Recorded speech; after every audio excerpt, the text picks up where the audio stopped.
Você disse que um homem inofensivo não é um bom homem. Um bom homem é um homem muito perigoso, que tem isso sob controle voluntário. Como as pessoas devem se tornar mais perigosas? Tornar-se mais articulado é definitivamente, eu diria. Esse é o principal. Seleção de armas. Então, quero dizer, destreza física é algo e não é nada. Essa confiança física que vem junto com isso também. A mesma coisa replicada no nível da capacidade de comunicar e pensar. Isso é um campo de batalha e oportunidade muito mais amplo.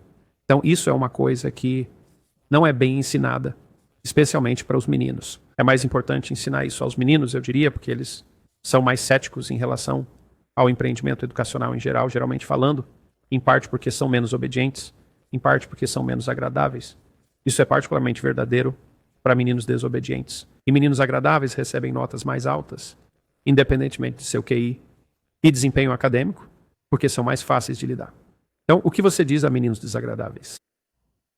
Não há nada que te torne mais formidável do que a competência verbal de ser capaz de articular, ser capaz de pensar, de organizar os seus argumentos, certo? Metáfora de campo de batalha. Coloque tudo em ordem, organize todas as suas informações para organizar suas forças. E, quero dizer, essa é parte da razão pela qual os artistas de rap são tão populares, especialmente entre jovens, homens descontentes, tanto negros quanto brancos, porque são incrivelmente articulados. Eles possuem essa habilidade verbal incrível. É incrivelmente atraente e está associado ao verdadeiro artístico e redentor. Atividade, muitas vezes focando em algo que é aproximadamente a voz da classe marginalizada, digamos. Mas uma voz poderosa, certo? E é interessante ver quantos jovens brancos se identificam com isso. Foi Aldous Huxley que escreveu Doors of Perception? Sim. Então isso é uma espécie de equivalente disso, certo? Que você tem uma experiência que muitas pessoas têm dificuldade em articular. Você leva o melhor de nós, aquele que tem a linguagem mais precisa, mais articulada e erudita. Você os coloca e diz, ok, mostre-nos o que você aprendeu. Este é o equivalente, mas para apenas uma comunidade diferente, um tipo diferente de vida, que talvez você não tenha a capacidade de descrever, como é viver em um conjunto habitacional em Manchester, ou em um dos bairros do Brooklyn, ou o que quer que seja. E então, essa pessoa pode, e parece que é a sua voz. Bem, você ainda, se você é um jovem, ainda se sente alienado do seu lugar como herdeiro legítimo do reino adequado. Quero dizer, isso é uma verdade existencial para todos, particularmente para todos os jovens, porque ele é um forasteiro de muitas maneiras. Ele é jovem e imaturo, e não muito valorizado. E, então, de certa forma, é prejudicado pelas inadequações do rei atual, da cultura atual, e é facilmente levado a se voltar contra isso por causa disso. E essas são as maquinações do tio maligno. Essa é a história do rei Arthur. Essa é a história de Horus e Osíris. É uma história antiga. Antiga. É a história de Sauron. Está lá o tempo todo. E você vê isso no rap, no hip hop. Todo esse sentimento de alienação sendo articulado em uma expressão artística. E esse é um bom exemplo do poder da habilidade verbal. E esse é o caminho para, digamos, promover a educação para os jovens. É como você quer ocupar seu lugar legítimo no reino? É como ajeite sua fala, cara. Controle-a no sentido mais elevado possível. Fomos a um clube de comédia, Temi e eu, em Nova York, Comedy Cellar. É um ótimo clube de comédia. E o último comediante era um cara inglês. E ele estava não particularmente fisicamente atraente. E ele fez muitas piadas sobre isso. E foi bastante engraçado. E então, ele dividiu o público em 5 sessões.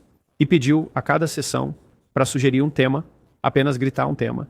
E eram tópicos aleatórios, como o assassinato de Kennedy e iluminação elétrica antes de 1890. Esses foram 2 dos tópicos e os outros 3 eram igualmente diversos. E então ele colocou algumas batidas e fez um rap de aproximadamente 8 minutos. Cada verso rimava e ele amarrou tudo junto no final e terminou ao final da música. Tudo espontaneamente. Foi inacreditável. E isso é Logos, cara. Esse é o poder redentor do Logos, bem ali. A palavra mágica, né, a palavra sagrada, está apenas se manifestando no palco. Há algo Muito nisso que também parece perigoso.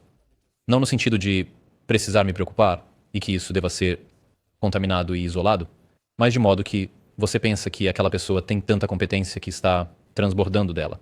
E você quase se sente competente por estar Mas perto você dela. certamente se sente competente ao apreciá-lo, certo? Porque fala a parte de você que é capaz de apreciar tais coisas. Você pensa, uau, isso é realmente algo. Isso é uma exibição incrível. Isso é uma coisa incrível de se ver. Incrível, certo? Uma palavra muito interessante, incrível. Você está preso e está preso pelo carisma disso. E esse carisma, isso não é nada. Isso é um sinal de algo redentor ocorrendo. Isso explica praticamente toda a atração do hip hop e rap. É a voz articulada do que luta, mas é digno.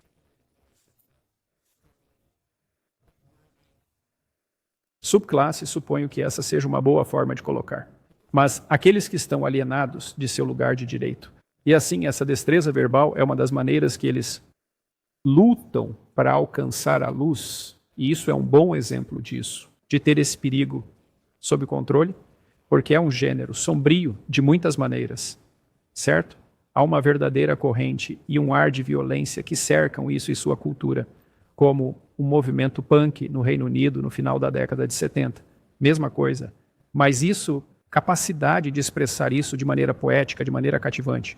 Johnny Rotten era ótimo nisso. Ele era tão intenso. Ele trabalhou com o Peel depois. Public Image Limited, é isso?